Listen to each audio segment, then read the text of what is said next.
Hi, I've been making a Souls-like game based around Vancouver, and the first area has you waking up on the last day of this sort of outback festival. You wake up really far in the forest, and you try to make your way back to Squam City. This week I've been working on level design, and a few extra things, but big emphasis on level design. Squamish, aka Squam City, aka Squeak City, is the first major city-like area. I've been trying to consider how to gamify a city. I've been looking at Elden Ring, Batman, Spider-Man, old GTA, and at some point just trying to lay down a foundation so that I could play around with it. I spent a lot of time putting trees, bushes, grass, and changing the landscape around. I know that some players will rush to the main goal and find the boss of the area and continue onwards. And I hope others will look around and see some of the backstory and the secrets I've been crafting around the area. This area here needs a lot of work. No, I don't like that at all. Anyways, I'm not sure what I was trying to say there, but here's a camp area.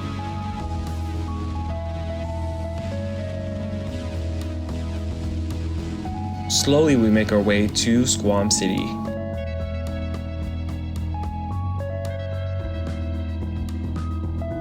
You'll see a big improvement with lakes to your left and a little forest to your right.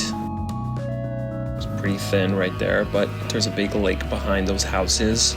Some garages and cars have been littered around. And I finally finished the interior of Squam City.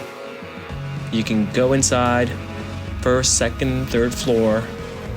I focus mostly on the center of town. Other than putting a bunch of trees in the backyards of these houses to your left, I'm still undecided whether I should create some interiors, maybe a little house party here and there. Still up for debate and considering on how much time that takes.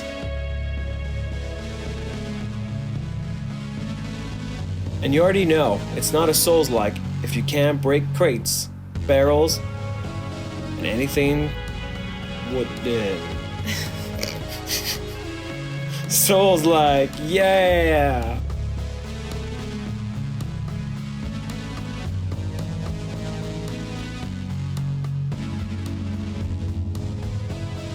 And yeah!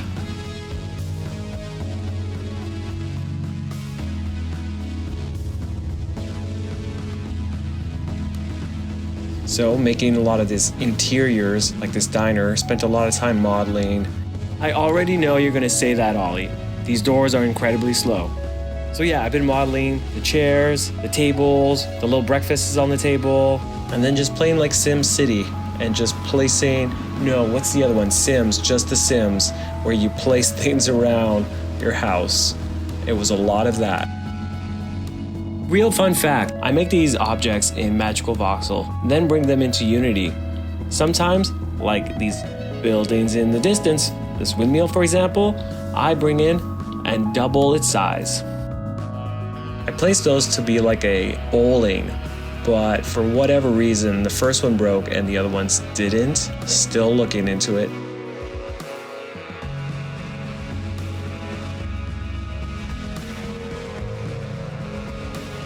And as you can see, we're going right through. They're the same barrel, copy-pasted. The first one exploded, these ones didn't. And here, with the use of your weapon, it breaks. Not sure why we were able to go through them before, but not now.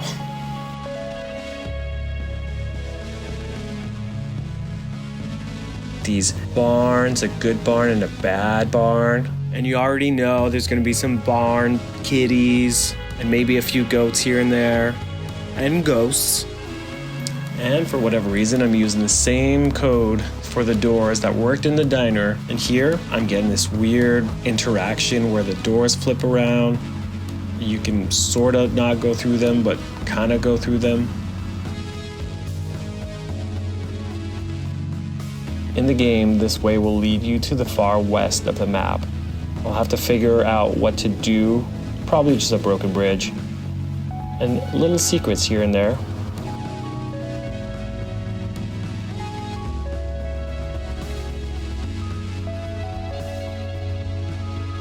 I thought it'd be really nice to show you this profile look of skateboarding with these shiny green wheels.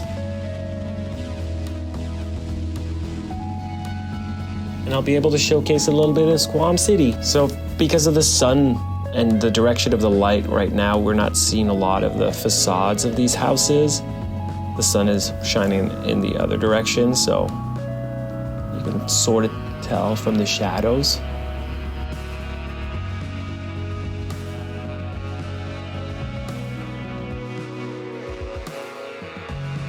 So here we have a pawn shop, a bookstore, and an art gallery. A little town square.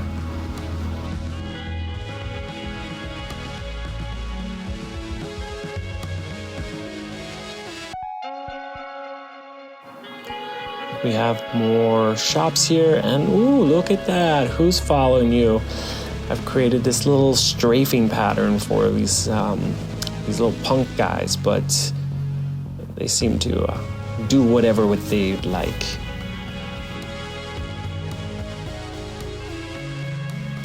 And here we have one of my favorites. He's just a town drunk, and he'll throw beer cans at you.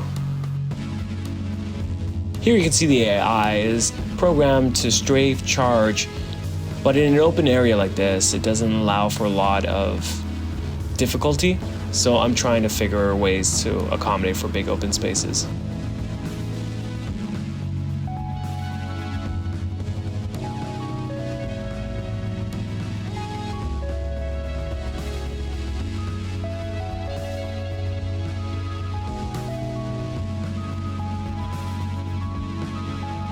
But here you can see the beer spill from the beer can. Right now we have two different types of punks. It's either strafing or charging. The zigzagging you can see behind you, and then the one who just keeps running forward. They have different animator controllers which allow for different abilities and attack patterns. But for the most part, the AI is controlled through sliders for how aggressive, dodgy, and how much maneuvering they'll do around you.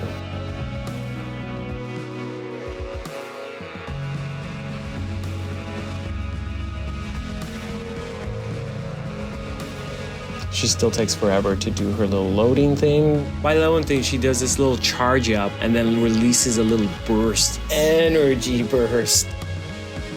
Yeah! They have friendly fire between them, which is still something I'm debating on whether to keep or not to keep. But as you can see here, he's using the same attack and then switches about 4 different attacks for most of the enemies. And you don't have a dodge. You got this little skedaddle where you try to save yourself. There's still iframes, but for the most part, no dodging, no dodge roll. Maybe a dodge roll in the future. Thanks for watching.